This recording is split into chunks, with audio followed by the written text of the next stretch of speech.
Olá a todos, somos os alunos da disciplina de Construção das Ciências Humanas e Psicologia. E o tema central desse vídeo aborda a infância. E iremos trabalhar de forma secundária os impactos da tecnologia nessa fase da vida. Bom, começamos com a pergunta de o que é infância. A palavra em si é de origem latina e vem do latim infantia. Basicamente significa aquele que não fala. Desde a Convenção do Estatuto da Criança e do Adolescente, em 1990, entende-se por infância o período da vida de todo indivíduo com menos de 12 anos de idade, sendo a criança, em virtude de sua falta de maturidade física e mental, necessitada de proteção e cuidados especiais, inclusive a proteção legal, tanto antes quanto após o seu nascimento. E mais profundamente hoje em dia, essa fase pode ser dividida em 3 estágios conforme Piaget.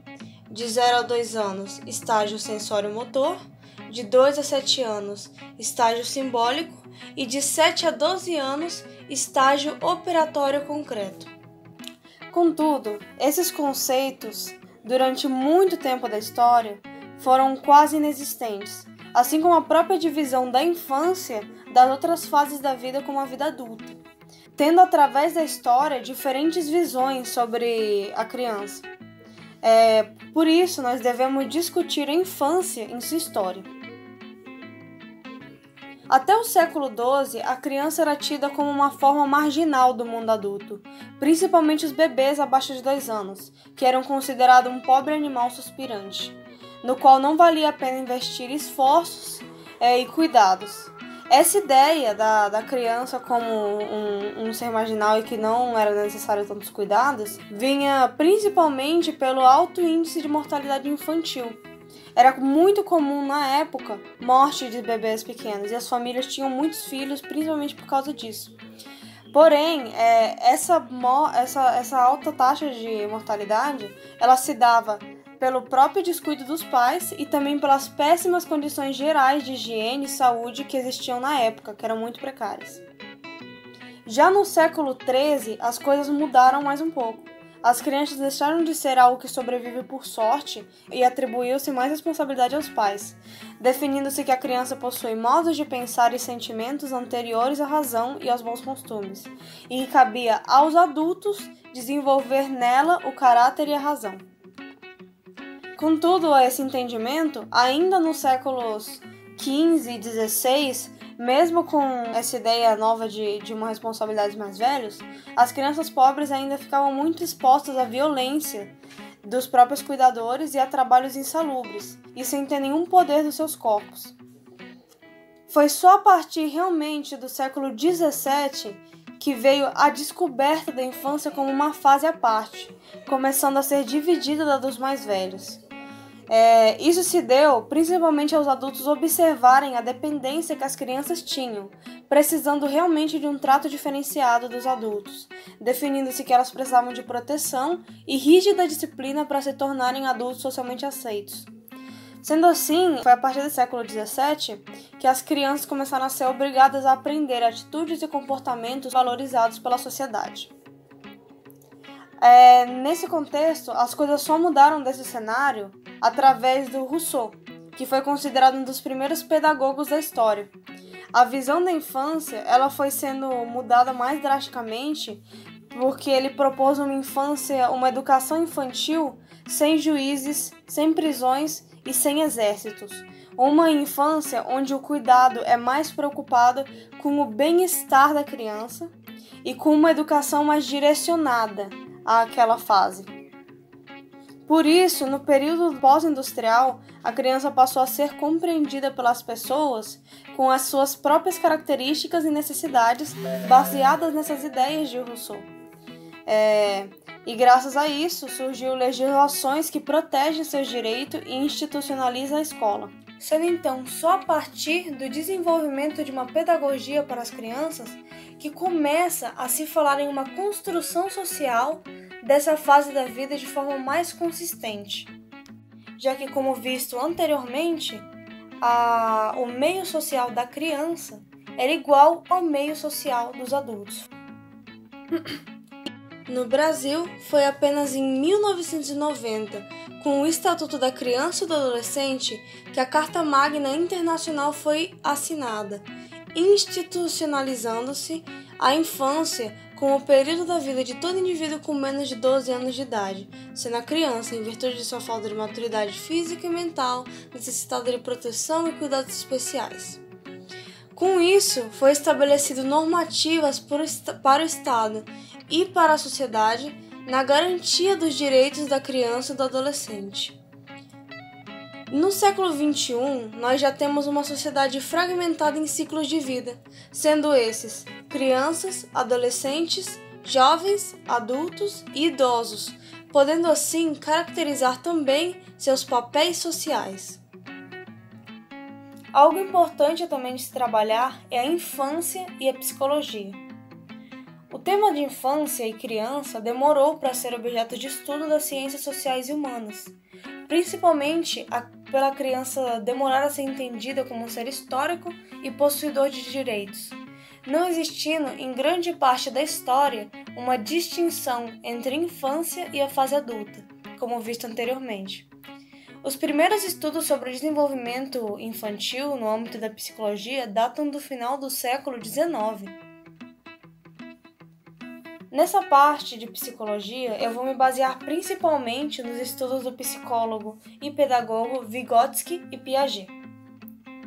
Para Vygotsky, o mundo psíquico e seu funcionamento não é algo recebido pronto do ambiente. Como interacionista, ele levava em conta fatores externos e internos que formam o indivíduo. Segundo ele, por meio de 4 estradas de desenvolvimento juntas, caracterizam o funcionamento psicológico do ser humano, e essas são denominadas plano genético de desenvolvimento, sendo eles a filogênese, a ontogênese, a sociogênese e a microgênese. A filogênese é a definição de uma espécie animal, impondo biologicamente limites e possibilidades de funcionamento de cada espécie, como a nossa capacidade de movimento de pinça com as mãos, mas ao mesmo tempo a nossa discapacidade de voar, biologicamente falando. A filogênese, na questão da criança humana, ela é muito marcante para a nossa espécie. Nós somos a única espécie que está menos pronta ao nascer, o que torna o bebê completamente dependente da mãe para sobreviver. Porém, mesmo isso parecendo ruim, esse desenvolvimento em aberto é o que facilita uma adaptação como espécie a quase qualquer ambiente, pois o bebê se desenvolve nele, se adaptando nele, de uma forma mais específica àquele ambiente, dando a nós essa característica importante humana que é a plasticidade do cérebro, flexível e adaptável a diversas situações. A ontogênese é o desenvolvimento do indivíduo de uma espécie, sendo também de natureza biológica. Ele marca o caminho e o ritmo de desenvolvimento dos indivíduos da espécie, no caso de nascer, se desenvolver, reproduzir e morrer. Sendo esse plano ontogênico que marca a importância da separação da infância em fase das outras, e também da separação das outras fases entre elas, pois cada fase tem um desenvolvimento e acontecimentos biológicos específicos e diferentes uma das outras, que exigem cuidados diferentes ao longo desse caminho comum da espécie. A sociogênese é o funcionamento social de um grupo, que define a psicologia, conceitos e a normativa que o indivíduo vai seguir. A cultura organiza diferente as etapas do desenvolvimento. Um exemplo disso é o evento biológico da puberdade e o conceito cultural de adolescência. Nem sempre o acontecimento biológico que vai acontecer no tempo de cada indivíduo vai bater completamente com o conceito social de adolescência. Digamos, por exemplo, que uma menina de 9 anos passe pela puberdade até os seus 14 anos. Para essa menina, o conceito de adolescência não vai cobrir o evento da puberdade. Nesse caso, mostrando que a forma como a sociogênese pode marcar um evento da ontogênese com conceitos pode acabar sendo diferente. Isso se evidencia mais quando nos lembramos dos acontecimentos históricos que acabamos de ver sobre a criança. A fase ontogênica da infância sempre existiu. Os cuidados específicos biológicos que a criança precisa ter sempre existiram. Porém, a sociogênese da época, o conceito de criança na época, não era existente ainda. Por último, nós temos a microgênese. De todos, esse é o plano menos determinista, porque ele pode ter várias possibilidades de acontecimento sem uma norma rígida. Ele conta que como cada pequeno elemento psicológico tem a sua história, graças a isso se tem a formação de uma singularidade em cada indivíduo, pois mesmo em condições iguais, são possíveis vivências diferentes. Olhando nessa esfera micro, como por exemplo, uma criança que não sabia amarrar cadarço e agora aprendeu, esse micro momento dela ter aprendido e como ela aprendeu vai ser diferente para cada uma. E são esses micros momentos entre um evento psicológico e outro, entre uma descoberta e outra, entre vários fatores como um todo, são esses micro momentos que vão acabar formando a individualidade de um indivíduo, a individualidade de uma criança no seu desenvolvimento primário. Dessa forma, então, nós podemos completar um funcionamento e formação psicológica das crianças nessas 4 esferas.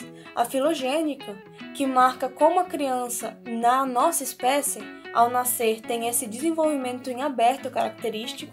Na ontogênica, que marca os eventos biológicos específicos da etapa da criança. E na sociogênica, que marca a psicologia, a simbologia que a criança deve aprender através da cultura e como a sociedade vê a criança também. E a microgênica, que forma a individualidade dela, construída em cada microevento. Outro conceito importante para Vygotsky é a mediação simbólica, que é algo em sua grande escala, como acontece na gente, é algo específico da espécie humana. Essa mediação, ela consiste na utilização de símbolos para solucionar problemas, que é análogo ao uso de instrumentos. Nesse caso dos instrumentos, eles são usados como intermediários na relação humano e mundo, da forma em que a tecnologia faz a mediação entre a ação concreta e o mundo. Por exemplo, a pá, ela vai servir para a gente como instrumento intermediário entre a ação humana de cavar e o mundo. A mediação simbólica, ela é basicamente uma mediação entre eu e objetos concretos através de conceitos. É uma forma de interação com o mundo, não em contato direto com o próprio mundo, mas usando conceitos para entender e interagir com ele. Como, por exemplo, ao andar e bater em uma mesa, quando você bate na mesa, quando você pensa mesa, vem à mente o conceito de mesa, o objeto e suas representações internalizadas na nossa mente. É esse pensamento que permite a visualização e interação com o mundo dentro do plano psíquico, através dos conceitos. Essa mediação, para as crianças, ela geralmente vem sendo construída através de experiências ou aprendizados indiretos. Um exemplo que a gente pode colocar bem claro que é a criança, ao colocar, por exemplo, o dedo em uma vela, vai sentir dor. Esse contato é direto entre o eu e o objeto. Na próxima experiência que a criança ter, que ela vai tentar colocar o dedo na vela, ela vai tirar antes de se queimar, porque ela vai ter criado o conceito, a vela queima. É esse conceito, e então essa relação passa a ser mediada simbolicamente, passa a ser mediada por esse conceito criado pela criança. O desenvolvimento disso, na gente, se cria da seguinte forma. Na filogênese, primeiro há linguagem e pensamento separados. A linguagem tem função somente comunicativa com o fim de intercâmbio social. Nessa filogênese inicial, como no caso dos bebês. O bebê, ele se comunica chorando, não para passar uma mensagem completa, não para passar uma frase completa, mas para comunicar que tem alguma coisa de errado, por exemplo. Tem essa única função linguística de intercâmbio social, sem uma carga de mensagem complexa. E tem como psicologia e pensamento o pensamento prático. Elas são capazes de resolver problemas atuando sobre o ambiente em um contexto perceptual imediato. Como não existe ainda uma mediação simbólica de conceitos, a criança pré-linguística trata de resolver seu problema de uma forma mais concreta. Como, por exemplo, ela perde uma bola e a bola caiu atrás do sofá. Essa criança vai olhar atrás do sofá. Ela não media o sofá como sofá, porque ela ainda não aprendeu esse conceito. Nem a bola como bola e etc.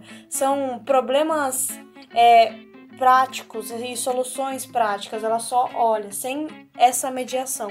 Não conseguindo resolver problemas mais complexos, onde ela precisa, por exemplo, de um objeto que não está na frente do campo de visão dela. E ela não tem essa conceituação das coisas na cabeça, ela não consegue acessar esse objeto com a mente. Pensar, nossa, eu preciso, por exemplo, de uma vassoura para tirar a bola debaixo do sofá.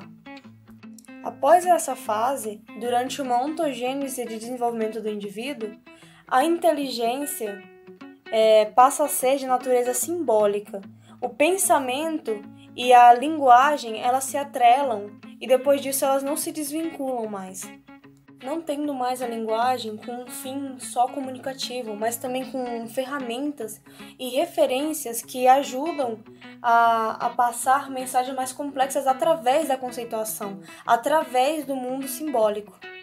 É importante ressaltar que nesse processo de pensamento e linguagem e caracterização e tornar a linguagem mais complexa do que só uma comunicação, acontece na criança a fala egocêntrica, que é quando ela fala sozinha, quando ela está testando essa utilização da linguagem na conceituação.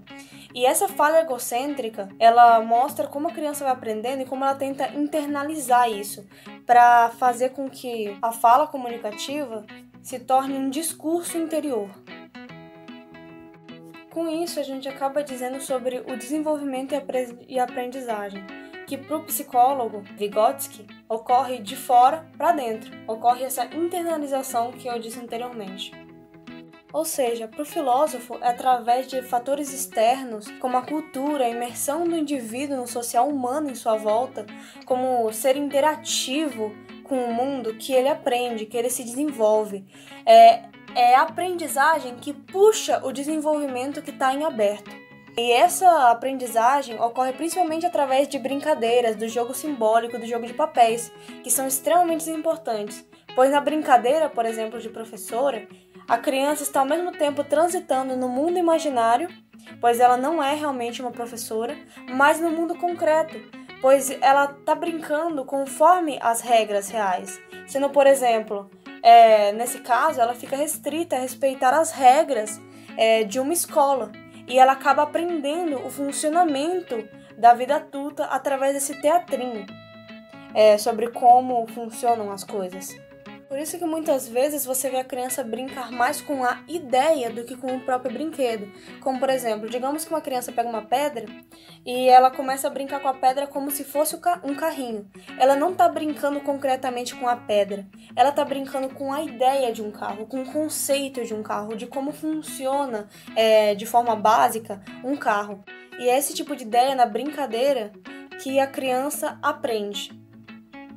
E por fim, outro aspecto central na teoria de Vygotsky é a importância da intervenção humana no desenvolvimento de cada sujeito, sendo uma importância da cultura do outro social. Não somente em um ambiente onde o sujeito está só imerso, mas em uma posição ativa, onde o sujeito ele depende de uma intervenção pedagógica e de outros colegas.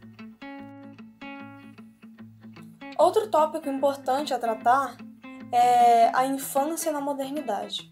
Atualmente, a infância possui um conceito bem definido.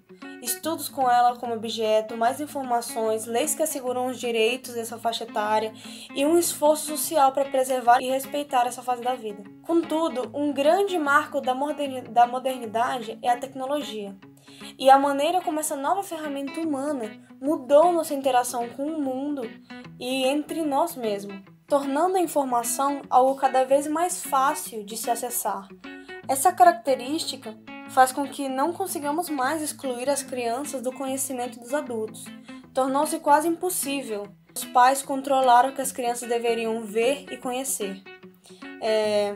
E é interessante percebermos que, na maior parte da história, a criança sempre teve acesso ao conhecimento do mundo dos adultos. E os adultos nunca fizeram esforço para separar disso. Agora, recentemente, com a chegada desses conceitos e a importância da separação, nós tentamos separar de novo a criança desse mundo, mas a gente não consegue por causa dessa tecnologia que facilita o acesso à informação. Sendo assim, esse novo modo de vida familiar contemporâneo e as mudanças no modo de como os adultos trabalham, vivem e recebem as informações estão tornando as fronteiras entre a infância e a fase adulta cada vez mais tênues, onde as crianças entram em contato com as verdades do mundo em um ritmo mais acelerado. E também pela melhor nutrição e assistência médica, elas crescem muito mais rápido. Consequentemente, acontecem situações como modelos infantis, sempre mais jovens em anúncios de produtos de forte carga sexual, mostrando cada vez mais um contato de conhecimento e vivências mais adultas em crianças. Sendo assim, vamos entrar no tópico de fatores que afetam o desenvolvimento na infância. São 4 principais, sendo o socioeconômico, pois as situações financeiras vulneráveis podem causar desnutrição, privação social, desvantagem educacional e atrasos no desenvolvimento infantil. O fator socioeconômico pode ser acompanhado de um ambiente social hostil, prejudicando na formação da sua identidade. Nós temos também o fator ambiente. Para Vygotsky, o desenvolvimento se dá pela interação um com o outro, como já dito anteriormente, as interações mediadas por signos culturais construídos nas interações sociais. Por isso, as características sociofísicas, culturais do ambiente e as relações entre as crianças garantem a elas oportunidade de contatos com espaços variados, sendo uma maneira de proporcionar à infância condições plenas de desenvolvimento, gerando consciência de si e do entorno, que são provenientes de uma riqueza experiencial. Sendo assim, o ambiente se mostra um fator importante do desenvolvimento da criança. Então, se a gente tem um ambiente não muito agradável para a criança, ela pode acabar tendo um desenvolvimento ruim. Outro fator, a alimentação. Ela se mostra como um fator crucial ao garantir a saúde e o bem-estar, que são bases para o crescimento e o desenvolvimento da criança. Aquelas que são submetidas a práticas alimentares ideais alcançam suas capacidades intelectuais e produtivas e se tornam adultos mais saudáveis. Crianças com consumo alimentar inadequado desde a infância tendem ao desenvolvimento precoce de sobrepeso e obesidade, além de outras doenças crônicas associadas. Outro fator é a tecnologia. Ela se tornou importante nessa questão de desenvolvimento, visando que ela pode interferir nos outros fatores como alimentação e ambiente, por exemplo, além do próprio aprendizado. No caso alimentar, a tecnologia, além de trazer um modo de vida mais sedentário à criança, ainda exibe propagandas de alimentos com baixo valor nutricional. E essas propagandas de 10 a 30 segundos para pequenos de 2 anos a 6 anos influencia a preferência por determinados produtos. A tecnologia também no núcleo familiar pode acabar trazendo um ambiente de descaso e falta de interação social uns com os outros, pela imersão dos usuários no ambiente virtual, o que também traz consequências sociais à criança. Na questão de vermos uma substituição dos brinquedos pela tecnologia, há uma redução da criança da interação, o que prejudica a construção do conhecimento básico simbólico. E são esses problemas e interferências da tecnologia que faz a gente entrar nesse tópico do impacto da tecnologia no desenvolvimento da criança, que quando usada de forma indiscriminada provoca uma série de problemas de várias naturezas diferentes, principalmente no desenvolvimento. No tópico social, mental e cognitivo, como já visto anteriormente nas ideias de Vygotsky, a fase simbólica ela se constrói através dos brinquedos e interações com o ambiente e a sociedade que o cerca. Porém, com a tecnologia não só muda o brinquedo, como também a forma de brincar e até interação com o mundo, alterando completamente a forma do desenvolvimento da criança. A interação com o teatro, com criatividade, com os colegas, despertando as experiências sinestésicas com o mundo real, se torna um show de luzes e informações aleatórias através dos tablets, que prendem a criança em um lugar por horas, sem se mover, brincando com um aparelho isolado, deixando-a no ambiente virtual. O que traz seu prejuízo cognitivo, visto que a criança ela acaba se privando mais desse brincar simbólico e brincar com as regras e essa mímica com o mundo adulto que ela tinha anteriormente nas brincadeiras tradicionais. Na questão social e mental, os processos de socialização e interações sociais começam dentro do microsistema familiar e percorrem grupos e instituições, contribuindo para a formação da subjetividade de cada indivíduo, trazendo o conceito de habilidades sociais, que são aprendidos e apresentados pelos indivíduos diante de uma situação interpessoal, que implicam no controle das próprias emoções, por exemplo. A infância é a fase de suma importância para esse tipo de aprendizagem, o que faz com que a criança futuramente tenha relações sociais positivas. Por isso que se torna tão danosa a tecnologia, pois leva a criança ao isolamento e a uma interação social mais virtual, privando dessa experiência social real descrita. Por consequências, elas acabam apresentando dificuldade na expressão publicamente de sentimentos, aflições e desejos por meio do mundo real, estreitando o seu vínculo de laços afetivos familiares e perdendo a referência emocional. Além disso, a necessidade de adquirir informações novas de forma quantitativa causa na criança o desenvolvimento de intolerância e ansiedade, piorando seu estado mental. E além disso, também tem a questão física. A mídia, carregada pela tecnologia, como já visto anteriormente no tópico da tecnologia, traz forte influência para a criança em uma alimentação danosa. Além disso, tem o fator dessa ferramenta substituir as principais brincadeiras que envolviam esporte físico, tornando a criança extremamente sedentária. Esses fatores em conjuntos acabam acarretando na obesidade infantil, que essa está associada a uma gama vasta de efeitos graves e complicações de saúde e um risco aumentado a doenças prematuramente. Fechando os impactos da tecnologia no desenvolvimento, a gente entra dos impactos dela na infância de uma forma mais externa. E nessa nós temos duas, no aprendizado e na exposição infantil na internet. Por incrível que pareça, quando a tecnologia ela é usada de uma forma correta, traz benefícios para crianças a longo prazo. Esse recurso pode ser utilizado para despertar a curiosidade em descobrir o mundo e estimular a leitura, favorecendo o prazer de aprender dentro e fora da escola, pois a tecnologia aplicada com eficácia e fiscalização favorece o relacionamento interpessoal entre os alunos e mantém o foco das atividades ajudando nas práticas pedagógicas, podendo então ser vantajosa no aprendizado. Já quanto à exposição infantil na internet, nós temos inseguranças resultantes de questões emocionais. Elas são facilmente percebidas pelos colegas durante uma interação nas mídias sociais. Por conseguinte, muitos mal intencionados, apenas por diversão, eles disseminam palavras, emojis e imagens violentas, ou até mesmo ofensas para humilhar quem está do outro lado da tela. Esse tipo de violência digital direcionada às vítimas de cyberbullying influencia bastante o estado psicológico do jovem mais vulnerável. Na juventude, a sensibilidade e as emoções estão à flor da pele, o que aumenta a probabilidade de se sentir ofendido com mais facilidade. Nesses casos mais extremos, esses ataques recorrentes são chamados de cyberbullying e podem até mesmo levar à automutilação ou à decisão pelo suicídio.